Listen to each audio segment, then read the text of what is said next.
So when he raised this question, I said, sir, you know, you were at those hearings and you were asking me questions about racism and stuff, human rights. I said, I just got suspended for being a parliamentary witness.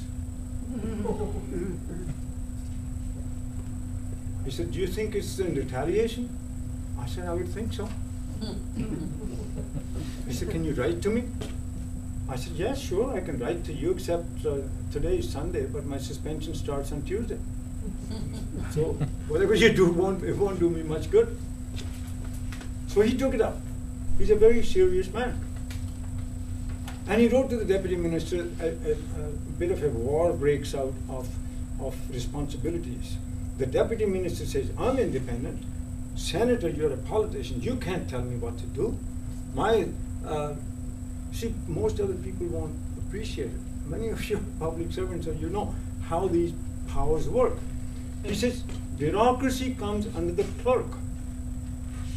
Senate is politics. Judiciary is separate. So therefore, you, Senator, you can't tell me what to do. It's my responsibility. I'm only responsible to the clerk. So I'm not going to change my mind. So Senator Kinsella says, okay, I've been a deputy minister. I know a thing or two. So he took the matter up in the Senate. He brought a motion. And a unanimous motion gets passed to refer this matter to the Rules Committee for contempt of Parliament. Wow. And breach of privilege. That's very serious matter. Unanimous motion. And they refer to the Rules Committee. So the Rules Committee bring me out again. This is Liberal time. And the chairman of that committee says, well, Dr. Chopra, did somebody tell you, so-and-so tell you that he's going to suspend you because you were a parliamentary witness? I said, sir, with all due respect, I've been abused. Does an abuser announce that he's going to abuse? Does a rapist announce that he's going to rape? They just do it. But if you don't believe me, there's 6 other witnesses. You can call them, my colleagues. Bring everybody in. They all testify. They all testify, and same question. Did you hear so-and-so say this, that you're going to do this? Again, the same answer. So finally, this Rules Committee writes a report to the Speaker that this is a very serious matter. They were looking for direct evidence. They didn't find a direct evidence, but what's happening at Health Canada is deplorable. It's in the report. That motion sits with the Senate to this day. Parliament has been dissolved many times, but Senator Kinsella withdrew it, and he still holds it, and he's now the Speaker of the Senate. Okay? This is how inconvenient the truth becomes. When the truth comes out, nobody wants to deal with it. So it's still sitting there. Now,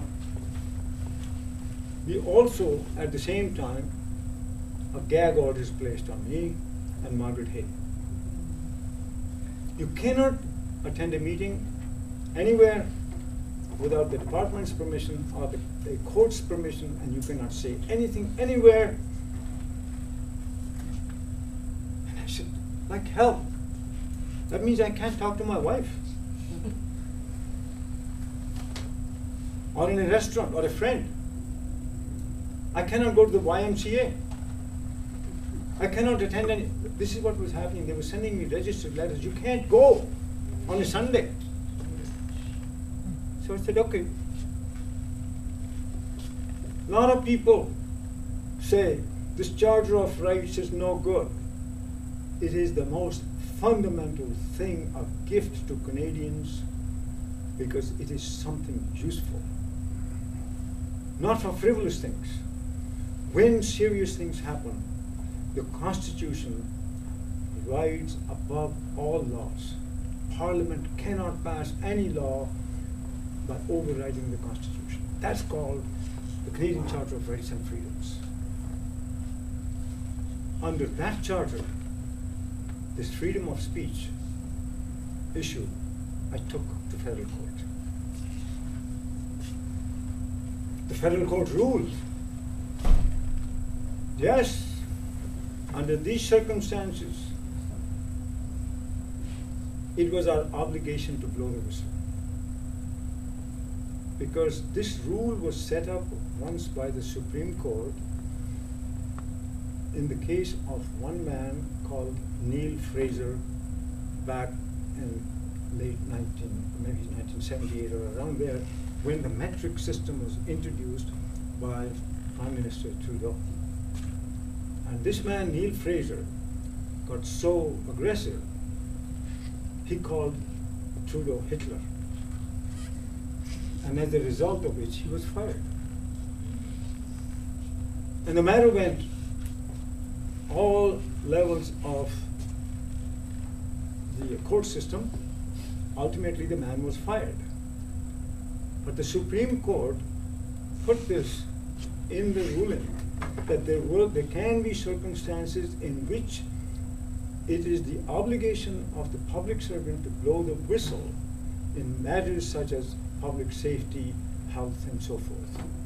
But Neil Fraser's case was not that.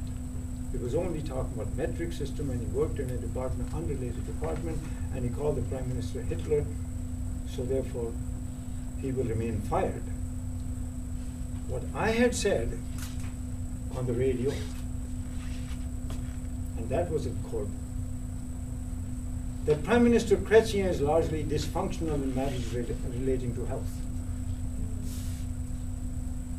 And that the Minister of Health was taking a spacewalk.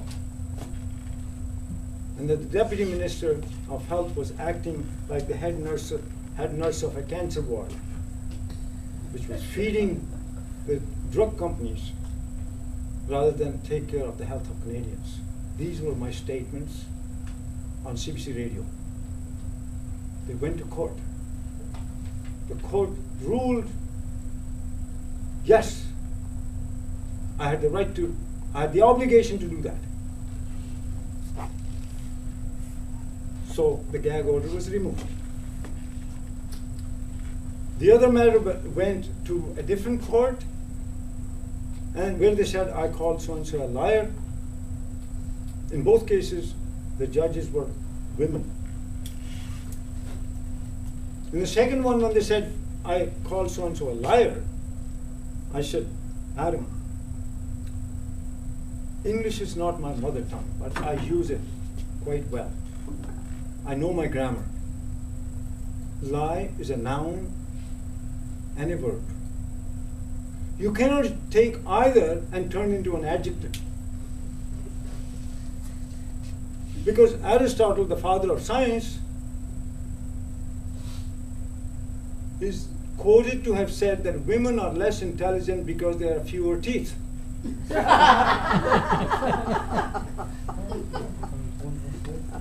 I said, this stupid man, the greatest philosopher, the father of experimental science, it did not occur to him to ask a woman to open her mouth and count the number of teeth she has. I said, he obviously was telling a lie, but nobody calls him a liar. My argument prevailed, and I got back my 5 days' pay.